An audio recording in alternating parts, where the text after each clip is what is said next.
नमः। श्री महावीराय नमः। श्री द्वादशांग श्रुतदेव्यै नमः। आचार्य श्री आदि सागर महावीर कीर्ति सन्मति सागर गुरुभ्यो नमो नमः। परमपैवड्डमदिं परमेट्टीनं करोमि नवकारं सगपरसिद्धिनिमित्तं कल्याणालोयणावोच्छे।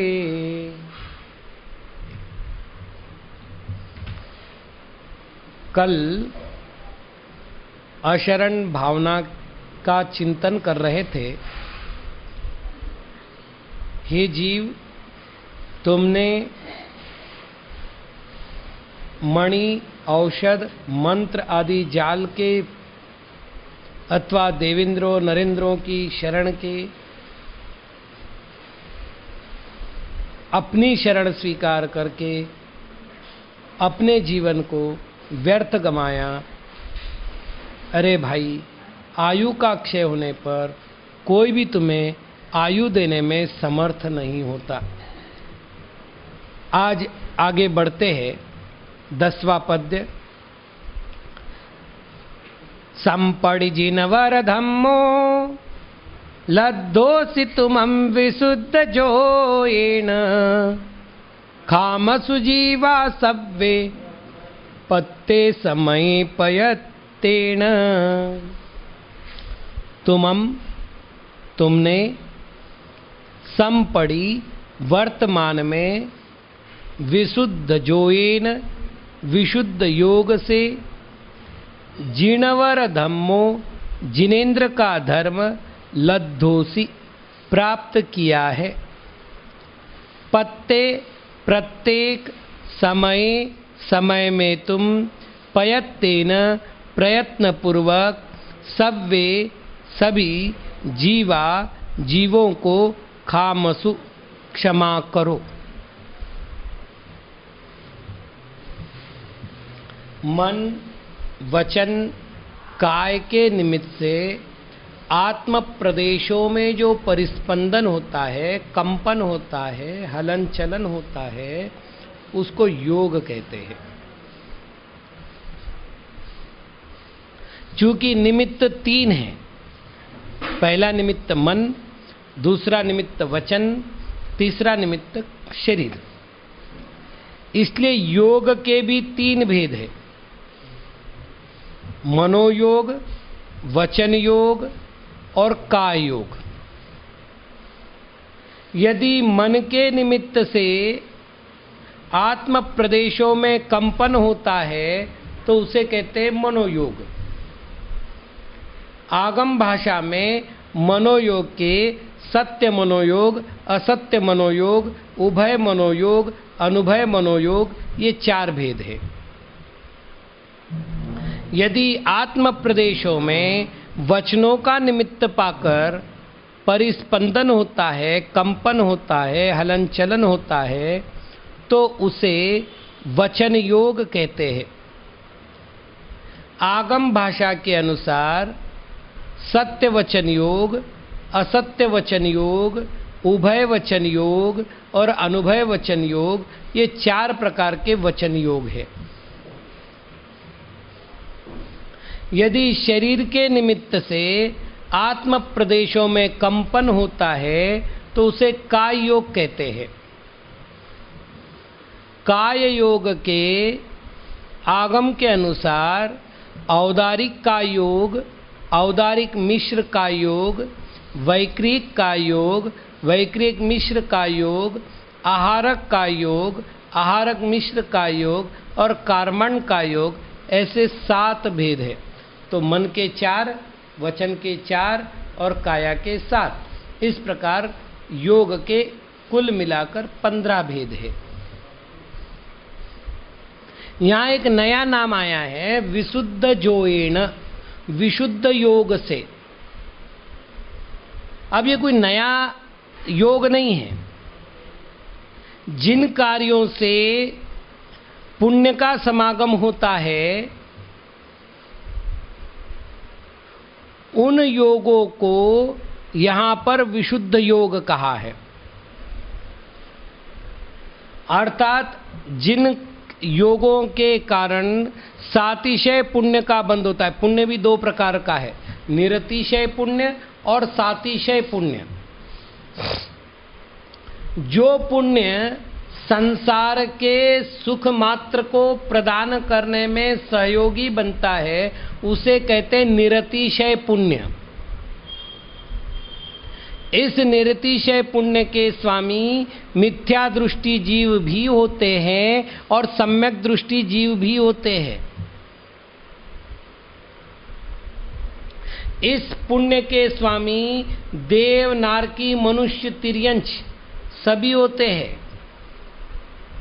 जिन जिनों में कर्म करने की पात्रता है अर्थात कर्म चेतना के जो धारक है वो जीव इस पुण्य का संपादन कर सकते हैं।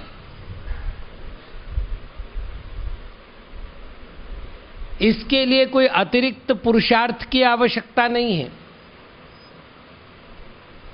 कोरोना फैल रहा है, मन में दया आई, ओहो कैसे जीव मर रहे हैं, हे प्रभु इनको शांति मिले, हो गया निरतिशय पुण्य प्राप्त। निरतिशय पुण्य से मोक्ष मार्ग की सिद्धि नहीं होती। दूसरा पुण्य है सातिशय पुण्य। जो पुण्य मुख्य रूप से मोक्ष मार्ग की सिद्धि में सहयोगी बनता है और गौण रूप से संसार के वैभव को प्रदान करता है उसे कहते हैं सातिशय पुण्य। ठीक से समझ लीजिएगा।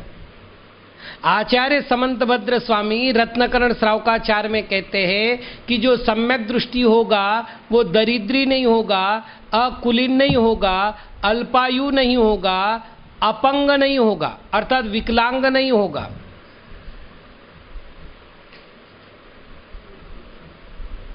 तो ये जो साधन सामग्रियां मिल रही है ये पुण्य के प्रताप से मिल रही है, लेकिन ये पुण्य के प्रताप को जन सामान्य सभी भोगते हैं। अर्थात इस पर केवल मेरा अधिकार हो, आपका अधिकार हो, सम्यक दृष्टि का अधिकार हो, मिथ्या दृष्टि का अधिकार हो, ऐसा कुछ नहीं है। ये निरतिशय पुण्य है। लेकिन एक सातिशय पुण्य इसके साथ और है, क्योंकि आपने देखा होगा मिथ्या दृष्टि भी 100 वर्ष से अधिक जी रहे हैं, स्वस्थ जी रहे हैं। 105 वर्ष की अवस्था में भी उनके दांत साफ है, बिल्कुल 32 की 32 दांत है। पुण्य का प्रताप है, इसमें सम्यक तो मिथ्यात्व की कोई विशिष्ट भूमिका नहीं है। लेकिन मुझे जिनेंद्र प्रणीत शासन मिला, गुरुजनों की चरण शरण मिली, बौद्धिक स्थिरता मिली, चारित्र पालन के योग्य शरीर मिला, धातु उपधातु स्थिर मिले, रत्नत्रय की आराधना करने के परिणाम जगे।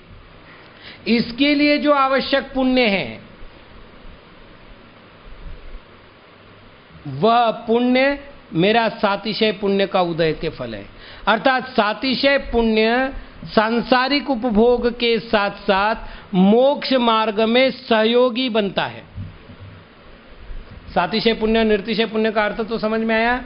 जो सर्वसामान्य लोग भोगते हैं, जिसके लिए सम्यक्त्व मिथ्यात्व इसकी कोई अनिवार्य शर्त नहीं है, जो मोक्ष मार्ग में साधक नहीं बनता, वह निरतिशय पुण्य है। करोड़पति हो गए, रोज जुआ खेल रहे हैं, शराब पी रहे हैं, दोनों हाथों से पैसा लुटा रहे हैं, तो जो धन उनके पास आया है वो पुण्य का ही प्रताप है। लेकिन कौन से पुण्य का प्रताप है? निरतिशय पुण्य का प्रताप है। और एक सम्यक दृष्टि जीव निरंतर मोक्ष मार्ग के लिए प्रयत्न कर रहा है, और उस प्रयत्न के लिए उसका जो शरीर काम कर रहा है, मन काम कर रहा है, वचन काम कर रहे हैं, तदनुकूल व्यवस्थाएं मिली है, ये उसके सातिशय पुण्य का प्रभाव है।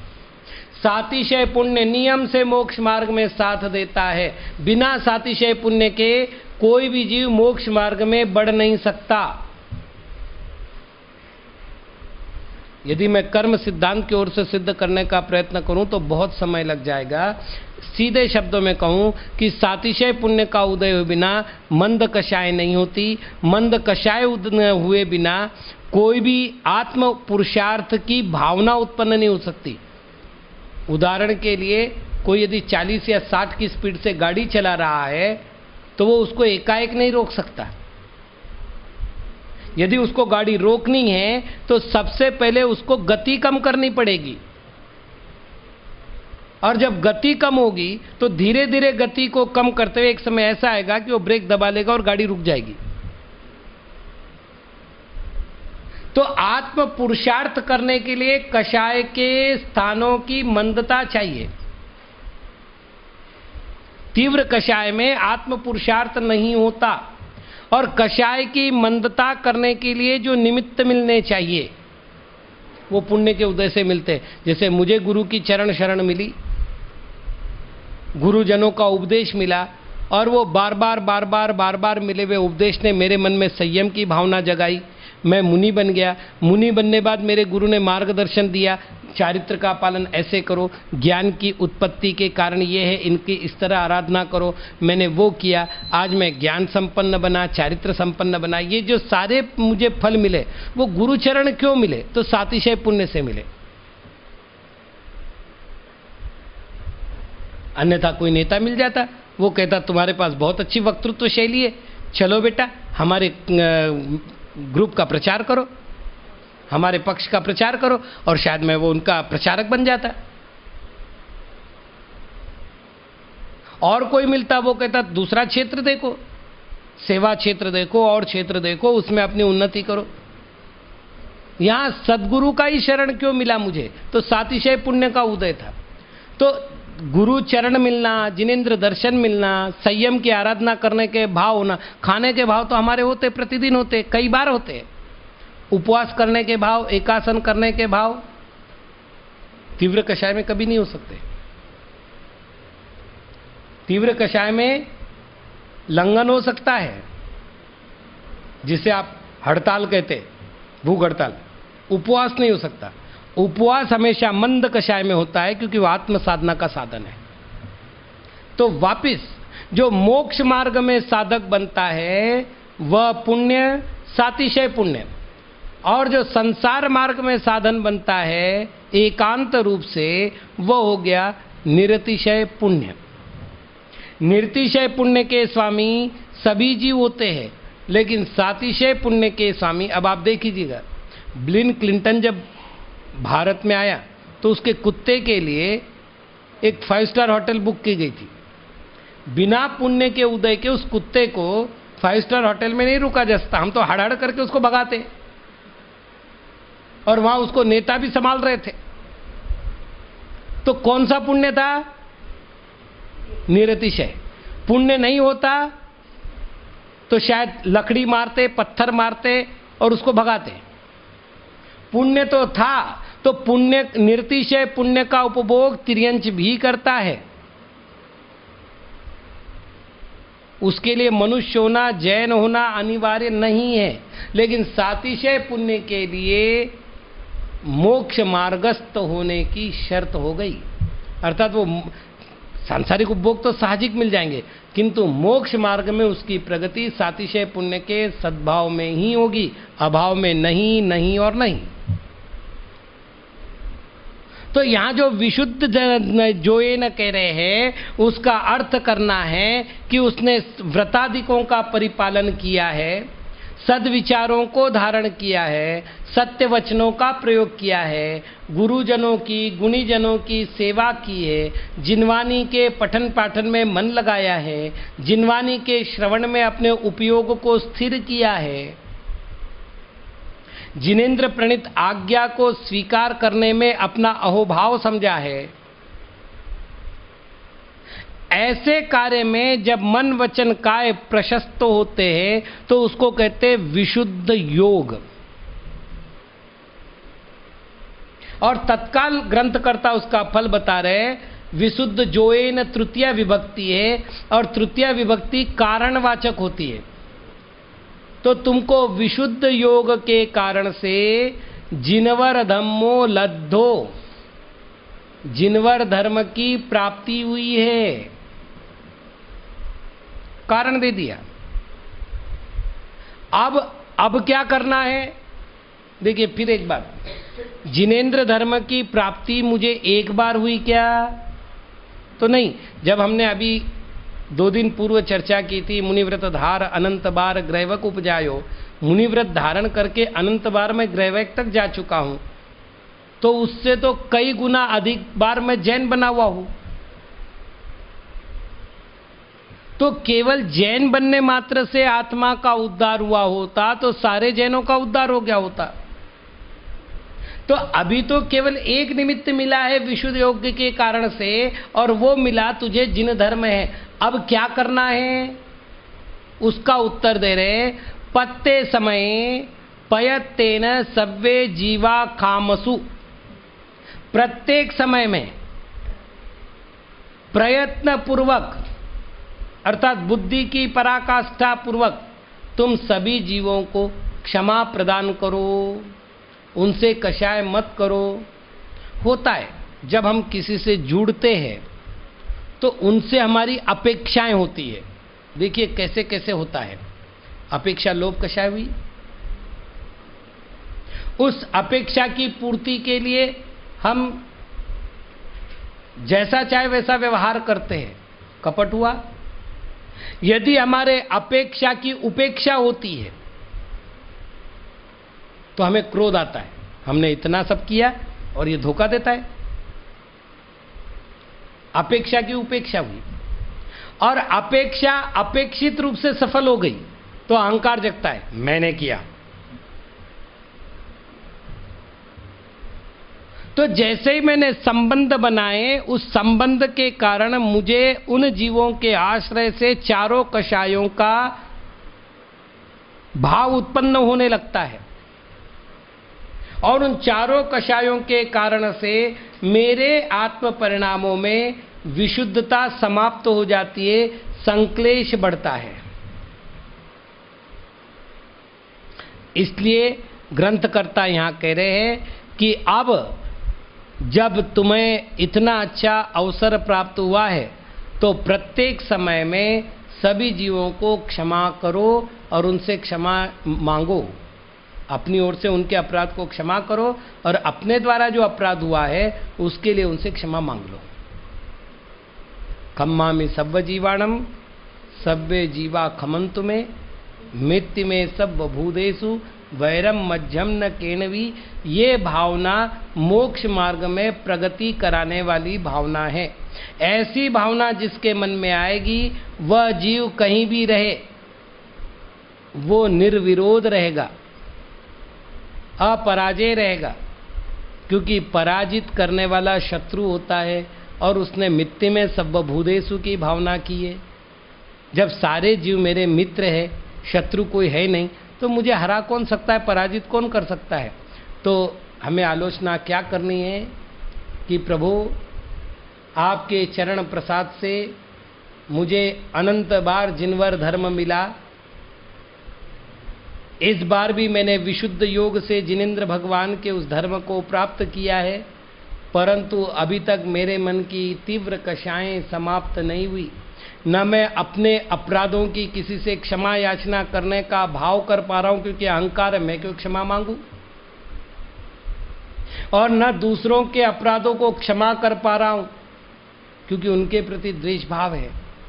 तो मेरा ये अहंकार, मेरा ये द्वेष भाव समाप्त हो जाए, मेरा मन जल की तरह निर्मल हो जाए, मुनि चित्त के समान मेरा मन भी निर्मल हो जाए, ऐसी बुद्धि मुझे प्रदान करो। ये भावना करना इस पद्य संबंधित आलोचना है। अब हम अगले पद्य की ओर बढ़ते हैं। तेन्निसयाते सट्टी मिच्छत्ता दंसणस पड़िवक्का अन्नाणे सद्दहिया मिच्छा में दुक्कड़म हुज्ज। दंसणस सम्यक दर्शन के, परिवक्खा, प्रतिपक्षी, तिन्निसया, 363, 63, मिच्छत्ता, मिथ्यात्व, अन्नाने, अज्ञान से सद्दहिया श्रद्धान किया हो तो मेरा वह दुक्कड़म दुष्कृत्य मिथ्या हुज्ज होवे। अब एक नई बात कर रहे हैं। जैसा हमने देखा कि सम्यक दर्शन, सम्यक ज्ञान और सम्यक चारित्र मोक्ष का मार्ग है, उसमें आरंभ हुआ है सम्यक दर्शन का। मोक्ष महल की प्रथम सीढ़ी, या बिन ज्ञान चरिता, सम्यक तान लहे सो दर्शन धारो भव्य पवित्ता। हे भव्य, मोक्ष महल की पहली सीढ़ी सम्यक दर्शन है। यदि सम्यक दर्शन नहीं हो तो ज्ञान सम्यक ज्ञान नहीं होता और चारित्र सम्यक चारित्र नहीं होता। इसलिए तुम अपने मन में उस सम्यक दर्शन को पवित्र भावों से ग्रहण करो। ये पंडित दौलत राम जी ने कहा। तो सम्यक दर्शन के विरोधी कौन है? तो मिथ्या दर्शन है, जिसको हम संक्षेप में कहते हैं मिथ्यात्व। सम्यक दर्शन को संक्षेप में कहते हैं सम्यक्त्व और मिथ्या दर्शन को संक्षेप में कहते हैं मिथ्यात्व। अब हम विचार करें, सामान्य रूप से मिथ्यात्व किसे कहते हैं? तो मिथ्यात्व, त्व का अर्थ है स्वरूप, मिथ्या का अर्थ है झूठा। वस्तु जैसी नहीं है उसको वैसे स्वीकार करना, अथवा वस्तु जैसी है वैसे उसको स्वीकार नहीं करना, इसका नाम मिथ्यात्व। वस्तु का जैसा स्वरूप है उसको वैसा नहीं मानना, ये तो मिथ्यात्व का एक रूप हुआ। दूसरा रूप क्या होगा? वस्तु जैसी है उसको वैसा नहीं मानना। इस मिथ्यात्व के सामान्य रूप से दो भेद है। पहला ग्रहित मिथ्यात्व, दूसरा अग्रहित मिथ्यात्व।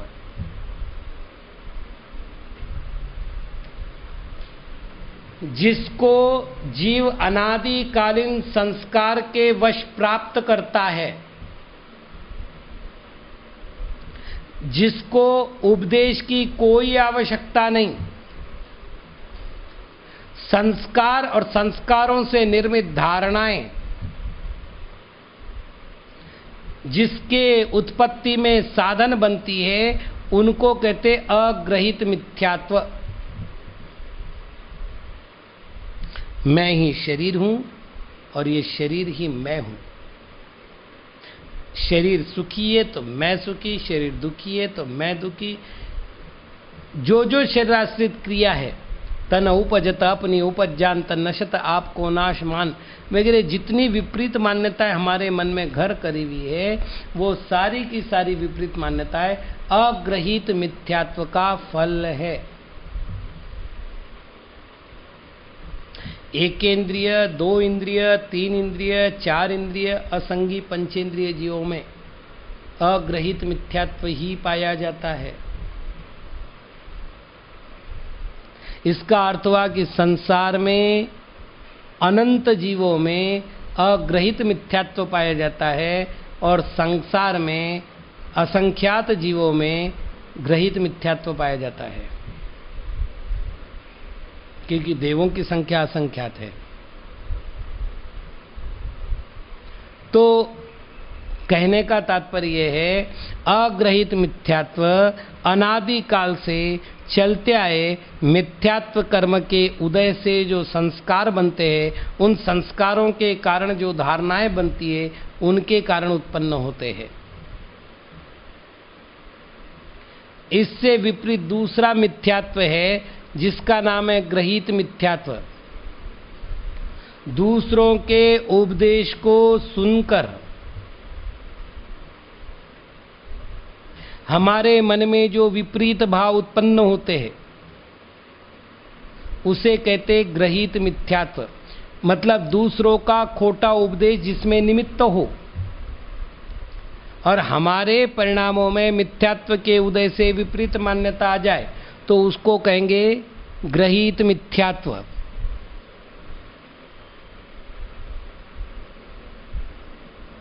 एक छोटी सी घटना बता रहा हूं। हम सुजानगढ़ में थे। सुबह सुबह एक जोड़ी हमारे पास दर्शन को आई, बोले हम भावनगर जा रहे हैं।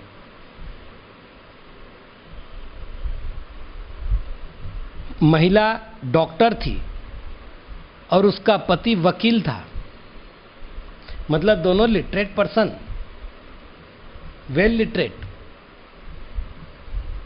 मैंने उनसे पूछा भावनगर क्यों जा रहे हैं? बोले एक महिला है जो पेट पर हाथ फिराती है और उसके हाथ फिराने से महिला को संतान होती है। मैंने वकील से कहा कि तेरी आजीविका युक्ति के बल से चलती है भैया, मुझे थोड़ी सी युक्ति दे सकता है कि हाथ फिराने से संतति कैसे हो जाएगी? महिला से पूछा तू तो डॉक्टर है, वैद्यकीय शास्त्र के अनुसार दो प्रकार के मुख्य गुण सूत्र होते हैं, एक्स और वाई, जो संतति का निर्माण करते हैं। तो X X, Y Y, Y X, Y Y, Y X और एक्स वाई, ये चार गुणसूत्रों का निर्माण हो जाएंगे दो के आधार पर, जिससे स्त्री अथवा पुरुष की उत्पत्ति होती है। ये वैद्यकीय शास्त्र स्वीकार करता है। मैंने कहा तूने तो पढ़ा ना? बोले महाराज वो सब ठीक कह रहे आप, हमने पढ़ा भी है, हम यही चिकित्सा करते हैं, लेकिन क्या करें सब बोल रहे तो एक बार जाके ही आते हैं। और वो गए। तो ये जो विपरीत मान्यता आई कि केवल हाथ फिराने से किसी को संतति हो जाएगी, ये क्या है? तो ग्रहीत मिथ्यात्व। किसी ने उनको उपदेश दिया तुम जाओ तुम्हारा कल्याण हो जाएगा, और उन्होंने स्वीकार कर लिया। ग्रहीत मिथ्यात्व। ऐसे बहुत से उपदेश है। यदि संसार की विचित्रता को देखने लग जाए तो हजारों उपदेश मिल जाएंगे। ये कहा जाता है धर्म के नाम पर मारो काटो, इससे धर्म का भला होगा, ये धर्म मतलब भगवान की आज्ञा है। अरे भाई, अहिंसा को धर्म करने वाले, कहने वाले ये कैसे कह सकते हैं कि अपने ही जाति के मनुष्यों को मारो या अन्य जीवों को मारो? मद्यपान करना, मांस खाना इत्यादि को धर्म समझ करके कर रहे, कैसे हो सकता है कि इनको हम धर्म मान लेवे? अरे भाई, जब धर्म प्राणी मात्र का कल्याण करने वाला होता है तो उनको मारने से, अब मालूम है धर्म के नाम पर आदमी मानव बम बन रहा है। कम से कम मेरे जीवन काल में जितने मैंने धर्म के नाम पर युद्ध देखे हैं, उतने युद्ध तो मैंने संसार के नाम पर नहीं देखे। आतंकवाद की जो जड़ें हैं वो धर्म के नाम पर फैल रही है। क्या कोई भी धर्म राष्ट्रीय अशांति को चाह सकता है? एक बहुत बड़ा प्रश्न है, क्योंकि प्रत्येक धर्म के अनुसार राष्ट्रद्रोह सबसे बड़ा द्रोह है और राष्ट्रभक्ति सबसे बड़ी भक्ति है। तो फिर आतंकवाद कैसे पनप रहा है? भ्रष्टाचार कैसे पनप रहा है? परोपदेश से आया हुआ ग्रहीत मिथ्यात्व। ऐसा एक रूप नहीं है। यदि हम ग्रहीत मिथ्यात्व के रूपों की चर्चा करने लग जाए तो मुझे लगता है महीनों चर्चा करनी पड़ेगी हमको कि हमने कितनी विपरीत मान्यताओं को स्वीकार किया है ग्रहीत मिथ्यात्व में। यहां अपना विषय वो नहीं, यहां तो आलोचना विषय, मैंने केवल विषय का स्पर्श किया है। आप इतने से सब बातों को समझ लेना। पर उपदेश के निमित्त से इस तरह के जो खोटे भाव उत्पन्न होते हैं, वो खोटी श्रद्धा जिसको वो धर्म समझ करके कर रहे हैं, वस्तुतः वो अधर्म है। उस खोटी श्रद्धा को ग्रहीत मिथ्यात्व कहते। ग्रहित क्यों कहते इसको? क्योंकि दूसरों के उपदेश से हमने उसको ग्रहण किया। ग्रहित यानी ग्रहण किया हुआ, था नहीं, दूसरे के उपदेश के बाद उसको ग्रहण किया है। तो आज हमने मिथ्यात्व के दो भेद किए, ग्रहित मिथ्यात्व, अग्रहित मिथ्यात्व। बाकी इस गाथा संबंधित और जो विवेचन है वो अपन समय मिलने पर अगली क्लास में करेंगे। आज इतना ही। ओम नमः।